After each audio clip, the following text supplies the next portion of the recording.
Bonsoir à tous et bienvenue sur la chaîne Covid-19. Aujourd'hui, nous allons introduire une nouvelle leçon qui porte sur les filtres. Nous allons voir comment créer manuellement les filtres en React. Avant de continuer, s'il vous plaît, n'oubliez pas de vous abonner, de liker, puis de partager. Sur ce, bon visionnage. Nous voilà de retour sur notre projet et dans la dernière leçon, on avait utilisé la fonction map pour pouvoir afficher le contenu. Si on faisait ceci, lorsqu'on cliquait sur ajouter produit, comme vous pouvez le voir, ça augmentait un produit et ici là ça incrémentait. Ce que nous allons faire aujourd'hui, nous allons utiliser les filtres. Comme par exemple, ici on observe qu'il y a accessible, il y a inaccessible. Ce qu'on va faire aujourd'hui, c'est de créer non seulement un select. Et dans le select là, on va ajouter 3 options. L'option de tout, accessible et inaccessible. En fonction de ce que l'utilisateur aura choisi. C'est cela qui va déterminer les produits qui seront affichés à l'écran. Donc du coup ici, ce qu'on va faire en premier temps, c'est d'abord, nous allons revenir ici, nous allons supprimer. Nous voilà de retour sur notre projet. Maintenant, ce que nous allons faire, nous allons créer le dossier du filtre dans composant. Nous allons faire filtre produit. Après l'avoir fait, nous allons mettre à l'intérieur le filtre code.js. Ici, je vais mettre la fonction filtre code. Et là, on va exporter la classe.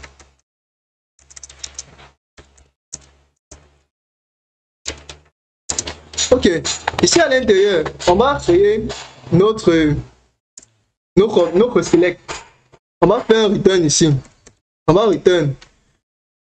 Ce qu'on va retourner en fait, on va retourner une div ou bien on va directement retourner un select. On va mettre un select.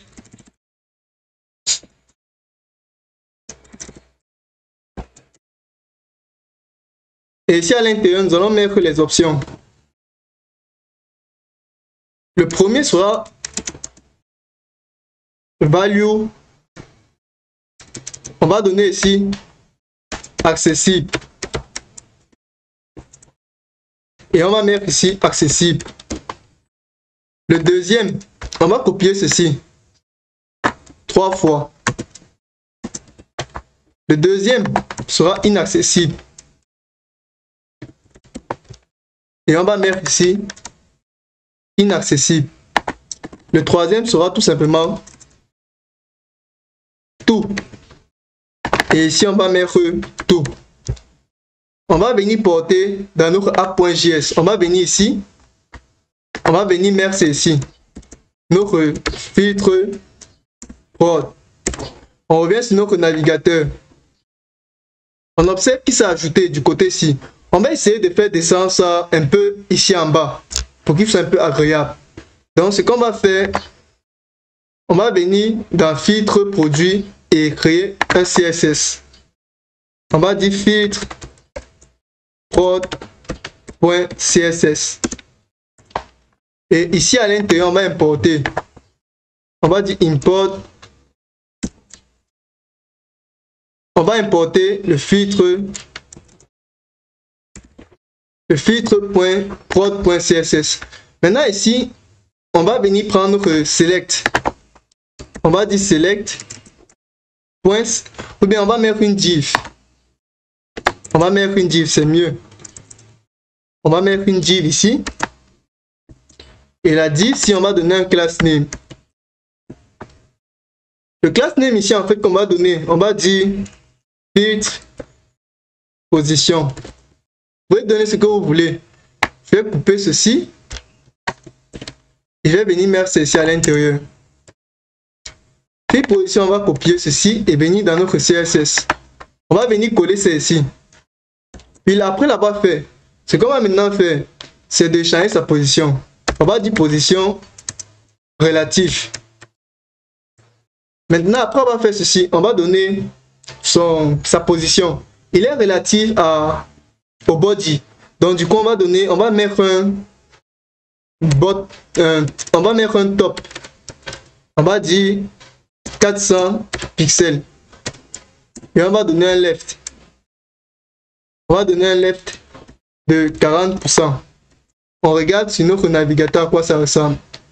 Ok, il n'est pas déjà mal. On va venir mettre 500. 500 c'est un peu trop. On va venir mettre 470. Ok, je pense que là ça peut être cool. On a notre accessible qui présente 3 données. Et c'est en fonction de cela qu'on va choisir. Donc du coup, on va maintenant utiliser des événements on-change. L'événement on-change pour pouvoir lire en temps réel ce qu'on va récupérer. Donc du coup ici, dans notre filtre produit, on va venir ajouter le on-change. Ici, on va venir mettre lit sélection. Ceci sera la fonction. Et la fonction, c'est on va faire un event pour récupérer en temps réel. Donc on va venir ici. Vous pouvez mettre la fonction à l'intérieur comme à l'extérieur. Mais moi, je vais mettre directement à l'intérieur. Je vais mettre ici ma fonction. Je vais mettre directement ici ma fonction. Et je vais mettre cela ici. Ok. Maintenant ici, on va récupérer la valeur qui va être envoyée directement du app.js. Ici maintenant, on va envoyer la fonction qui va partir récupérer la donnée en temps réel. Ici, on va créer une fonction. On va dire fonction récupérer option. Et ici, on met directive. Maintenant, ici, on copie ceci. On va mettre ça dans notre filtre produit ici. On va dire obtenir directive est égal, on ouvre ici et on met ceci à l'intérieur. On vient copier, on a vu ceci dans les leçons précédentes. Dans filtre prod, on va venir mettre props ici pour pouvoir récupérer cette fonction. On va venir coller. On va venir faire d'abord props, puis on colle. Et à l'intérieur, on va venir mettre notre event.target. On va mettre ceci. Notre event.target.value pour obtenir la valeur. Ok. Maintenant ici, dans notre app.js, on va essayer de faire un console.log. Un console.log de directive pour voir le rendu qu'on a. Et lorsqu'on vient sur notre navigateur, on actualise. Lorsqu'on choisit, regardez, lorsqu'on va choisir, vous voyez en fait qu'on récupère la directive. C'est maintenant de cette directive qu'on va utiliser pour effectuer notre condition. C'était tout pour cette vidéo. Dans la prochaine leçon, on verra la partie 2 de celle-ci. S'il te plaît, n'oublie pas de t'abonner, de liker, puis de partager. Sur ce, peace out.